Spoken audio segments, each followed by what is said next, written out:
Welcome back to Living 808. Kay Mukai Vingel in Volkers, Honolulu is back for another Tuesday tradition. She's breaking down all the things real estate and tips on how to live Akamai.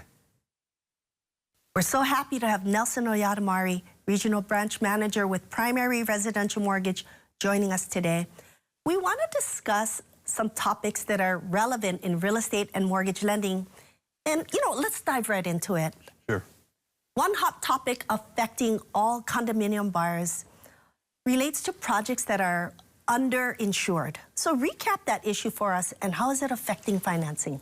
Sure. It starts with the challenges that the insurance industry is facing. In the last few years, there's a lot of losses. So what that translates to is your insurance premiums, whether it be your auto insurance, your homeowner's insurance, your business insurance, your premiums, your costs have all gone up.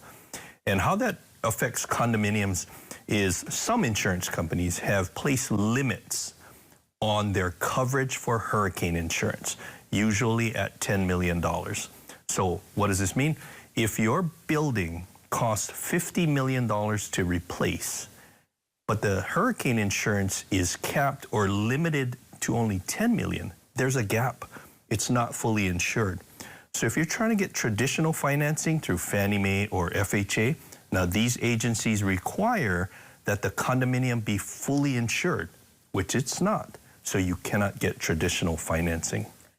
But people are buying. I mean, there are alternative options, right? There are non-traditional lenders that will lend on these buildings, although the interest rate might be a little higher. Do you see this problem lasting forever, or is there some solution on the horizon? There are. I've been in the lending industry for 30 years, and we've been so many hurdles, and we've seen so many hurdles, and they've all been, solved. And we think that either through legislation, we know that the state legislature is looking at this issue. Fannie Mae and FHA may change their guidelines to allow for underinsured buildings, or homeowners associations may decide to purchase additional insurance to fill that gap to be fully covered. But you know what that means? More increased maintenance fees. Exactly. So, but there are solutions coming. We don't know when. Another issue is simply being able to qualify for a mortgage, especially for some of our clients that have cash, but documenting their income prevents them from actually being able to get the mortgage.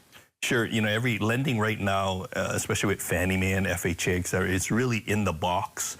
And if you don't fit in that box, you cannot get financing. So many people don't realize that we have alternative financing that looks at income differently, that looks at your total assets, and we can lend, not according to the Fannie Mae guidelines, but these alternate ways of documenting income.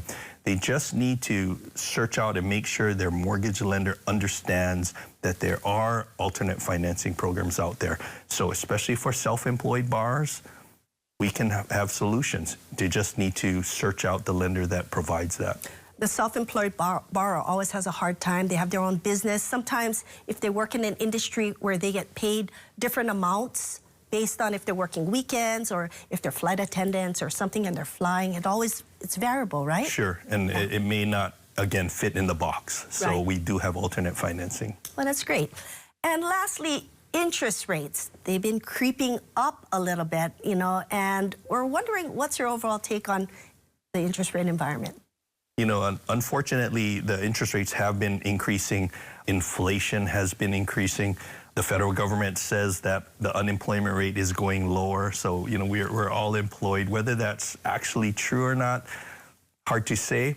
But all of these things point to a stronger economy, which will not allow the Fed to lower their federal interest rates. So we don't see rates coming down anytime in the next few weeks.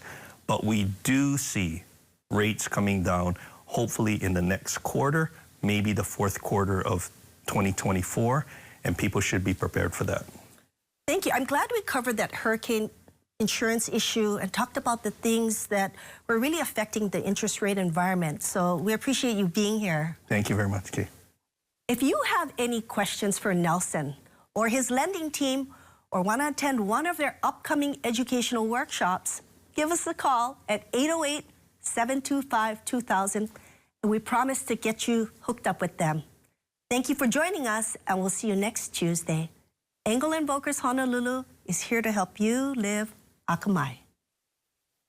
Great information, and there are so much more on the KH102.com Living808 tab. Just follow it to the Living Akamai section, and there's a lot of information there. Thank you for that, John.